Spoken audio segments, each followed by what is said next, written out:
Hi, welcome back to my Patreon. I am so excited, Tal, to give you your book recommendations. I'm going to give you cozy ass thriller, mystery, some horror books. And I can't wait. They're all so fucking good. I swear to God. Before we get started, I do want to say that I think you look gorgeous today. I think you look lovely. I think you literally shine bright like a diamond. I hope you see your brilliance. Okay? I hope you see how you illuminate every single fucking space that you enter. I hope you see that because I see it and it's literally gorgeous. It's literally dazzling. The first book I want to talk to you about is one that I literally never mention. I literally never talk about it, and it's literally a crime. And that is The Secret History by Donna Tartt. Now, if you're like, bitch, what the fuck is that? What the fuck is that? This is gorgeous. This is technically like a literary whodunit, except rather than it being like a whodunit, it's like a why done it. You know what I mean? Like, because we know in the beginning of the book who's murdered, we know who did the murdering, but we don't know why. Okay. I read this book years ago, years and years and years ago. I shouldn't say years and years and years. It makes me seem like I'm really old. It's been like probably like 4 or 5 years, but I've been listening to the audiobook like before going to bed every night, and it literally like conks me out. It like puts me to sleep because it's just so relaxing, but which is weird because the subject matter is about murder and like people trying to get away with murder. Basically, this I feel is the start of the dark academia kind of genre, kind of vibe, kind of aesthetic. People either fucking love this or they fucking hate it. Or basically, we're following this guy named Richard. Richard starts at a new university because he has like a scholarship or something where he meets these very wealthy students who are all part of this almost like secret, very like selective class where, it's just there's one professor for this class and he only teaches like 5 students and it's these 5 kids. And so Richard gets in with them and they become friends. But then the group, along with Richard, begin to plan the murder of one of the other members. I love this book so much. Donna Tartt's writing is gorgeous. The way that she like evokes this kind of like dark, kind of like, prissy, elaborate, elegant kind of mood, kind of atmosphere is so good. Honestly, dude, 10 out of 10. Hope you give this a shot.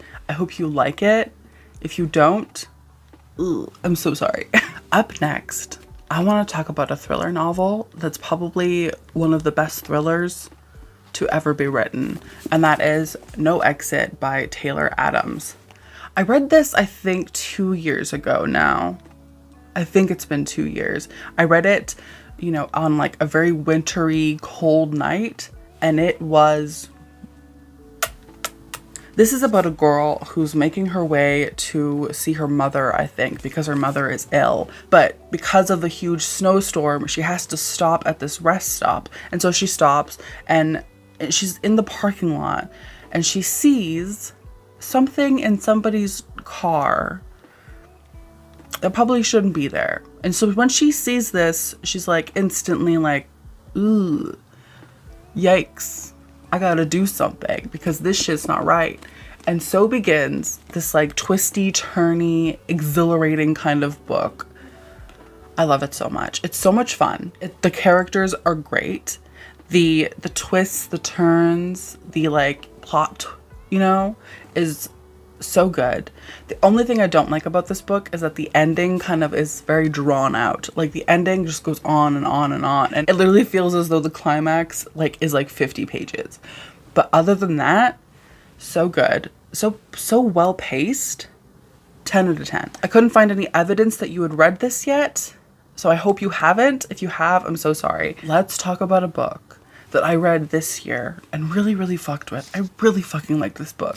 And that is 13 Stories by Jonathan Sims. Like, this cover is iconic, first of all. So is the back cover. This is basically a short story collection, but all of these stories interconnect and are set in this one apartment building. I don't want to give too much away, but basically each story kind of builds on top of the other, and by the end of it, you were kind of just like left, like gagged at all of it, because it's, oh my god, the gaggery, the gaggery, the goopery, the gooped. It's like legitimately creepy. Each story is fascinating and super compelling to read. How the ending kind of ties everything together is just nothing short of genius, of beauty, of grace. I feel like it would be like a really good book to read during winter time, during like the fall, sort of colder months, because it's kind of cozy, but it's also kind of mysterious, but it's also kind of like scary. Honestly, please give this a read. I think you're going to love it. You're going to love it. If you don't love it, you can literally slap me in the face. Speaking of short story collections, I also have Revenge by Yoko Ogawa. I'm recommending this to you because I fucking loved it. Like, I'm recommending it to you because it literally wowed me. You may know, because I mention it quite often, that I am not like a big fan of short story collections. Like, I just don't think that they work. You know, like there's no such thing as a 5-star short story collection, because each story is gonna be a little bit, you know, different. Like, you're gonna feel differently about each story. No, like every story can't be a 5-star. Like, it's highly unlikely, you know? But this book comes so close to being a 5-star read. It's basically a short story collection that, similar to 13 Stories, kind of interconnects. In each story kind of builds on top of the other, and it's about revenge. And it's oh my god, it's so good. It's so tiny and so fun and so creepy and just bonkers and wild. Like, honestly, please. I know you're gonna love this simply because I love it, and I feel like we have like very similar taste. If you love it, I hope you like it. It's so good. I don't know if you've read this, but I hope you haven't, because I would feel bad if you had.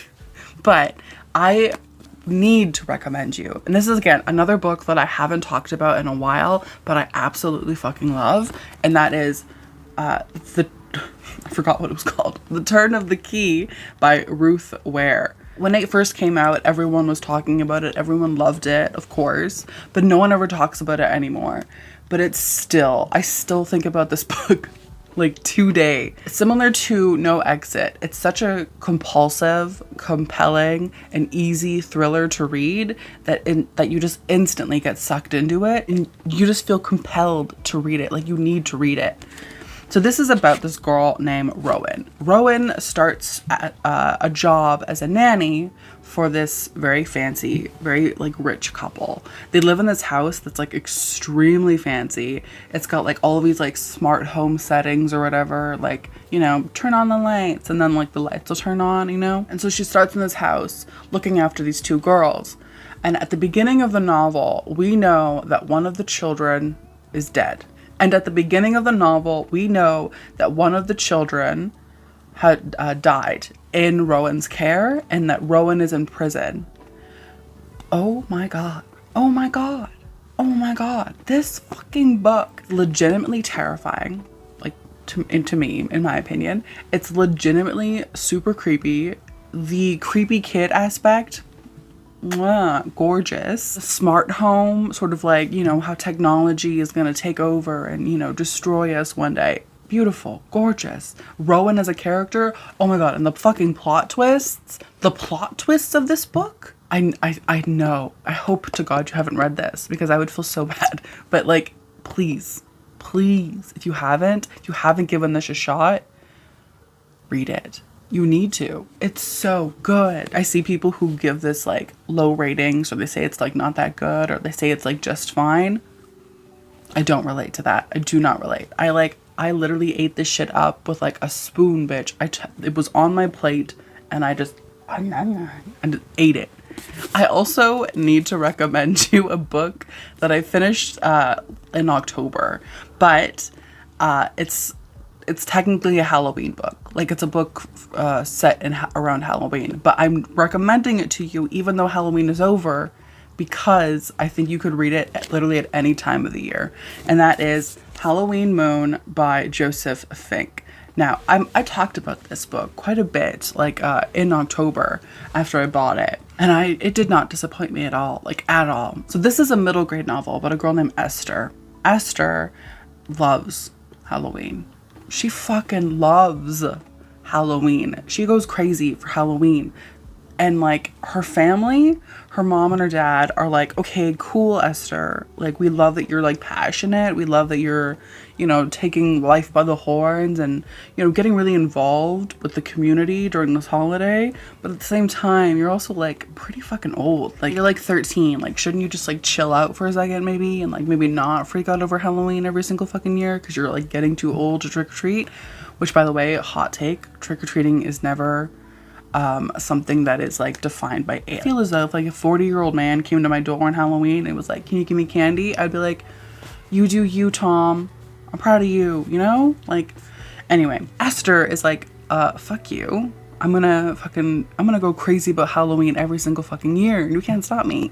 So behind her parents' back, she goes trick-or-treating with her friend.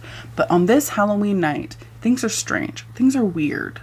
Okay, there's like nobody in the streets except for these like creepy ass fucking kids who are like wearing really gross Halloween costumes, and then everyone seems to be like asleep. They find out some crazy shit, and it's genuinely so good. It does have like a Halloween feel, but I would say that it's not too like super Halloween-y to the point where like you wouldn't be able to read this like in June or something. I feel like it's a great book, or it would be a great book to read literally whenever, because I feel like the message is just so beautiful. It's just so beautiful. The message of like things change and people change and like that's okay. Oh, I really loved this book. I really, really loved it. The ending of the book especially.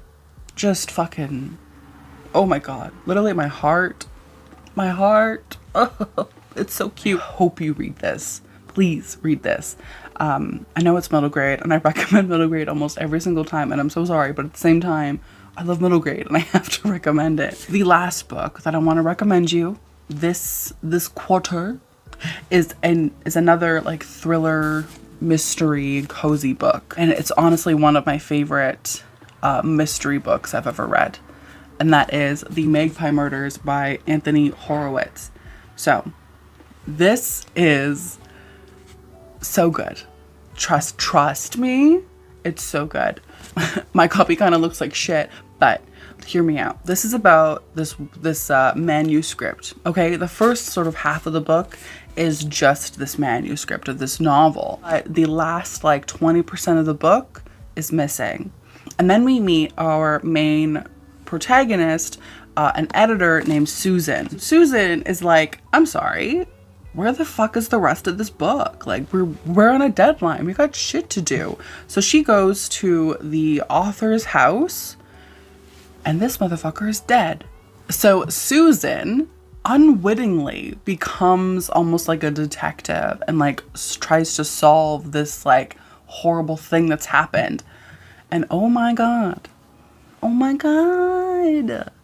this gives me like Agatha Christie, like vintage, like, you know, cozy mystery kind of vibes. And I live for it. I fucking love it so much.